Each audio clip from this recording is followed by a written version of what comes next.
I'm Roger Lawrence, and I'm from Sydney in Australia. Okay. Roger, we're on day 10. We've got 4 days to go.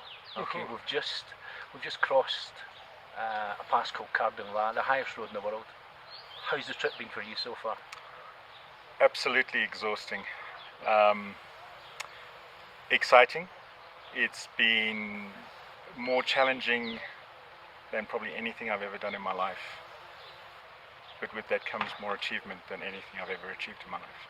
Okay, why did you choose India? What made you choose the Himalayas? Why did you want to get on an Enfield, a 1950s classic bike, and ride in the Himalayas? Why did you want to do it? You want this in the 2-hour video version, right? Just tell me how you really, what made you Okay, so I started riding when I was about 15. I returned to riding about 4 years ago.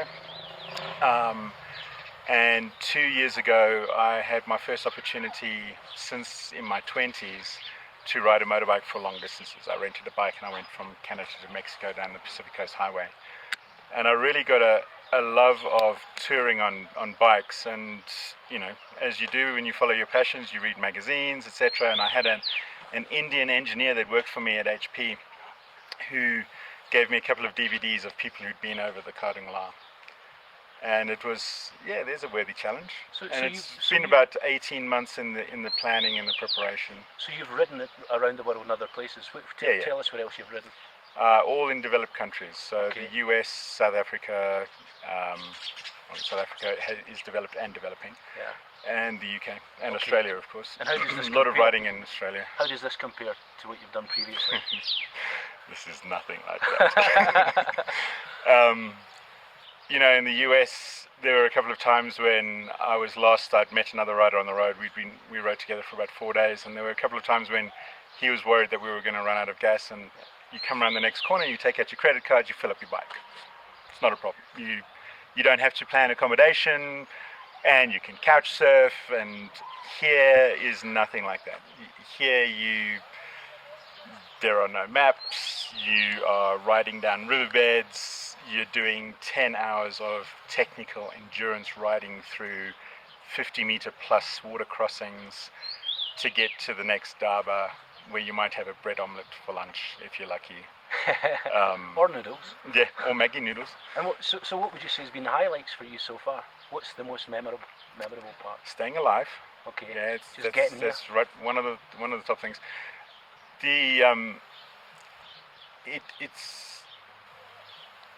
It's hard to put into words the majesty of this place.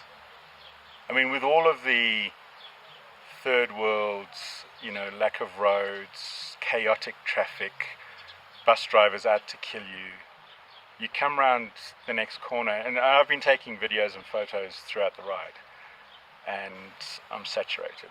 It's just you come around the next corner and it's just, the photo can't capture the scale of this place. So would you say it's something that's, even although you can take photographs, you can tell people about it, would you say it's really something that you have to come and do as opposed to... Yeah. Okay. There's no question. I mean, people are going to look at the photographs and they're going to go, ooh, another mountain, ooh, another pass, ooh, another road without a guardrail and a bus coming towards you. But yeah, you have to be here. The gear change on the other side and the brake on the other side. And I know the first day was a little bit of a challenge, as it is for everybody, but how do you feel you've adapted over the last 10 days? So I haven't fallen off after my first day, which is a good thing. It takes a lot of getting used to. You have to almost throw out everything you know about riding. You have to be a lot more patient. You have to be at one with the machine a lot more. You have to, there are times when in your bike you just wouldn't be in as high a gear. But on the Enfield, you just keep it in second and up the hill. Do you like the bike? Have you grown to like the bike? Yeah, like is probably a word I wouldn't use. We have probably a love-hate relationship. Okay. There are times that I love the bike. There are times that you just go, you know what, you just wouldn't do this on any other bike.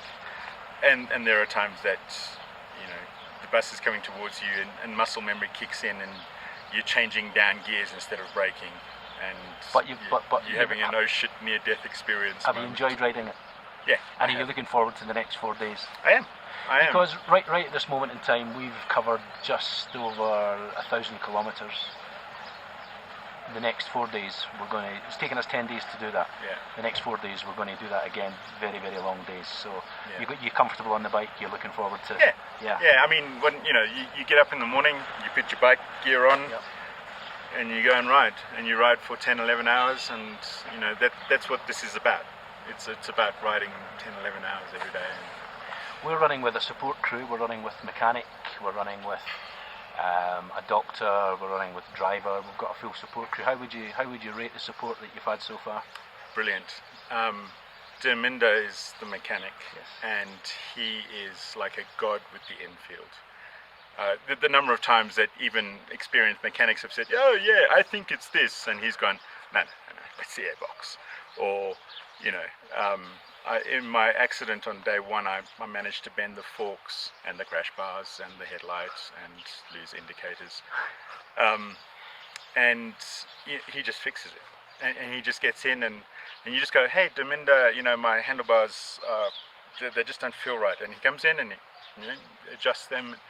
I tell you what, I was considering at one stage renting a bike and doing this ride without support crew. I'd never do that. No, it's not. I would never ever do that. Okay. So You have something as simple as a broken clutch cable and you're screwed. if I can just ask you how you've coped with the altitude. Yesterday it was over 18,000 feet. Yep. We only did spend 10 minutes or 15 minutes at the top because we have to spend as short a time there as possible because it does affect people. It affects me also. How have you coped with altitude? You've been taking Diamox tablets. Diamox, yep. That were actually, of all of the things that I was concerned about, and typically I used to teach people to scuba dive, and when you first ask people in their first lesson what they're scared about, typically those are the things that you never have to be scared about, sharks, drowning, etc. Certainly not up here, there's no sharks. No sharks up here. But one of the things that I was really concerned about was HAPE and HACE, right? So high altitude pulmonary edema or cerebral edema. So the severe altitude sickness that can kill people. And I don't know whether it's me, whether it's the Diamox, whether it's a combination of me and the Diamox, whether it's the way that we acclimatise to the altitude over the ride, over the 10 days. But apart from being, short of breath while trying to push a motorbike up a mountain at 5,000 meters, I haven't been affected by the altitude itself. I've had tingly fingers and toes, but that's probably more from the Diamox. So you've not had to use any of the oxygen from our supplies? You've been absolutely fine with it? No, and to my knowledge, none of the riders have. Everybody's been okay. And just lastly, if I could, anyone who's watching this and they're thinking about doing this is quite an extreme trip.